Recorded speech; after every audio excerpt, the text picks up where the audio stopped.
السلام علیکم خواتین حضرات، راہ سلاسل اور میں ہوں بلال کتب۔ ایک بہت مشہور صحابی ہیں صوبان کے نام سے، رسول پاک صلی اللہ علیہ وسلم کے پاس بیٹھے تھے اور زمانہ آخر کا تذکرہ تھا۔ بہت سے تذکرات میں سے ایک واقعہ جو انہوں نے کوٹ کیا، رسول پاک صلی اللہ علیہ وسلم نے کہا کہ جو آخری وقت ہوگا اس میں مسلمانوں پہ باقی قومیں جو ہیں وہ اس طرح غالب آئیں گی جس طرح دیمک لکڑی کو کاٹتی ہے۔ صحابہ بڑے حیران ہوئے اور کہا کہ یا رسول اللہ صلی اللہ علیہ وسلم، کیا مسلمان اتنے قلیل ہوں گے؟ فرمایا نہیں، مسلمان بہت ہوں گے۔ لوگ حیران ہو گئے کہ یا رسول اللہ اگر مسلمان بہت ہوں گے تو باقی قومیں ان کو دیمک کی طرح کیسے کھا جائیں گی؟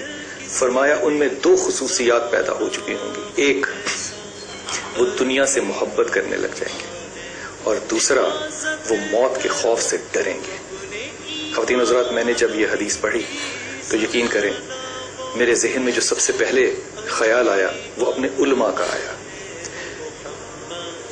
رسول پاک صلی اللہ علیہ وسلم نے فرمایا کہ آخری وقت میں جو جاہل علماء ہوں گے وہ سرپرست بن جائیں گے۔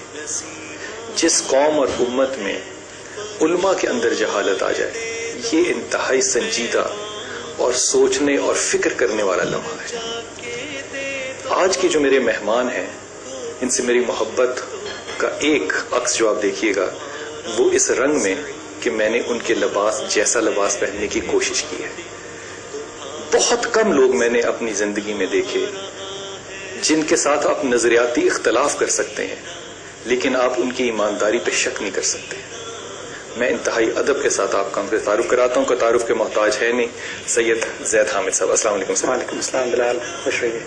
شاہ صاحب، پہلے تو میں آپ کو یہ بات بہت ہی عقیدت سے کہہ رہا ہوں کہ میں نے بہت چند ایسے لوگ دیکھے ہیں جو اپنی بات کو اتنی ایمانداری سے کہتے ہیں۔ یہ اللہ کی طرف سے اگر توفیق نہ ہو تو مجھے نہیں لگتا کہ یہ آج کے زمانے میں انسان جو ہے وہ اتنی ہمت کر سکے۔ اس رمضان کے اندر مجھے بہت بڑی خصوصیت جو نظر آ رہی، ایک رمضان تھا جس وقت ہم نے ہجرت کی اور ہم ہندوستان سے پاکستان آئے۔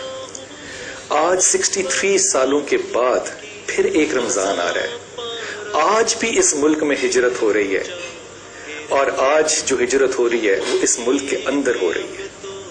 اب ایک طوفان برپا ہے، ایک لیڈرشپ آج کی ہے، ایک لیڈرشپ اس وقت کی تھی۔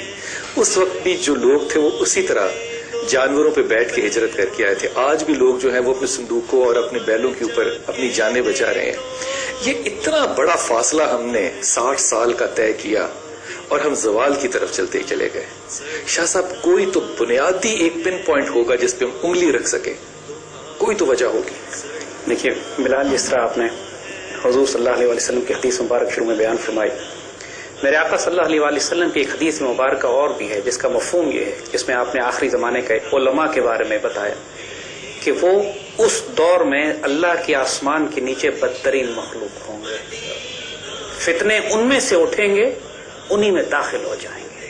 اور حقیقت یہ ہے کہ امت مسلمہ کی 1400 سال کی تاریخ اس بات کی گواہ ہے کہ اگر امت کا کبھی بھی عروج ہوا ہے تو وہ سائنس اینڈ ٹیکنالوجی کی بنیاد پر نہیں، اکنامک، سوشل، جوڈیشل سسٹمز کی بنیاد پر نہیں، اس بنیاد پر کہ اس وقت کے علماء حق علماء سو سے زیادہ تھے۔ جب علماء سو بڑھ جاتے ہیں علماء حق سے، پھر معاشرے میں، قوم میں فتنوں کا آغاز ہوتا ہے۔ حضور کی اس حدیث شریف کے مطابق دین کے فتنے علماء شروع کرتے ہیں، یاد رکھیے گا، جہلا فتنے نہیں شروع کرتے۔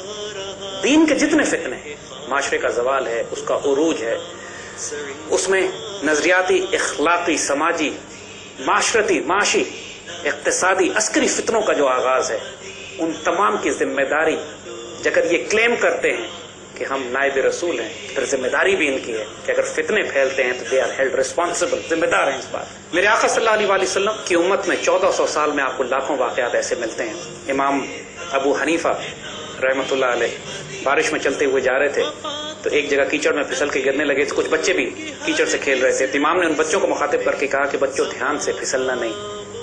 تو ایک بچہ مڑ کر امام سے کہتا ہے، امام ہماری فکر نہ کیجیے، آپ نہ پھسلیے گا، آپ پھسلے تو امت پھسل جائے گی۔ کیا بات، امام سکتے میں آ گئے۔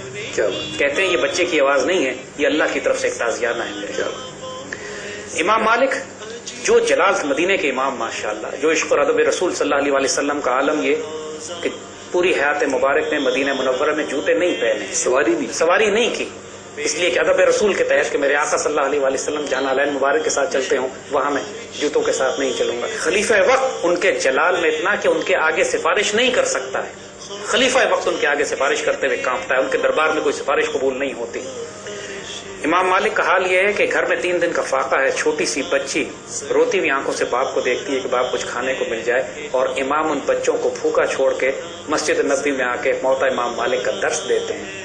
کسی کو چہرے سے پتہ نہیں لگتا کہ امام کے گھر میں 3 دن کا فاقہ ہے، گھر کی شتیریں بک رہی ہیں، گھر کی چھت کی لکڑیاں بک رہی ہیں، تب بچوں کو کھانا مل رہا ہے۔ لیکن غیرت کا یہ عالم ہے کہ منم کو گدا کے خوف سے دینے کی جرت نہیں ہو رہی ہے۔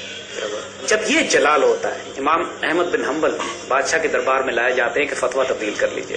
اس وقت یقین کیجئے پوری امت مسلمہ میں امام احمد بن حنبل آخری امام کھڑے رہ گئے تھے۔ تاریخی کتابوں میں ہے کہ ان کے ساتھ 2-3 اور تھے اور ایک ایک کر کے وہ بھی کمپرومائز کر گئے، اور پورے اس وقت سلطنت کے علماء نے بادشاہ کے حق میں، خلیفہ کے حق میں فتویٰ دے دیا تھا، خلق قرآن کا جو فتنہ اٹھا تھا اس پہ۔ اور امام احمد بن حنبل کو جب بادشاہ کے دربار میں لایا جا رہا تھا تو سامنے سے ایک ڈاکو کو زنجیروں میں لپیٹ کے لایا جا رہا تھا۔ وہ ڈاکو امام کے پاس سے گزرتا ہے اور امام کو دیکھ کے کہتا ہے کہ امام، مجھے انہوں نے بہت کوڑے مارے لیکن میں نے ڈاکے ڈالنے بند نہیں کیے۔ آج وقت کا امام جا رہا ہے، دیکھتے ہیں کوڑے کھا کے اپنا فتویٰ بدلتا ہے کہ کیا بات ہے، کیا بات ہے۔ اور اس کے بعد امام کو جب کوڑے پڑتے تھے تو امام اس ڈاکو کو دعا دیتے تھے، کیا بات ہے۔ اور اس ضرب سے کہا جاتا ہے کہ ہاتھی کو وہ ضرب پڑتی تو ہاتھی انتقال کر جاتا، اور وہ ضربیں امام کو لگا کرتی تھی، اور اس کی صدمے سے آپ نے انتقال کیا، لیکن آپ نے اپنے فتوے کو تبدیل نہیں کیا، آج تک امت کو سنبھال گئے۔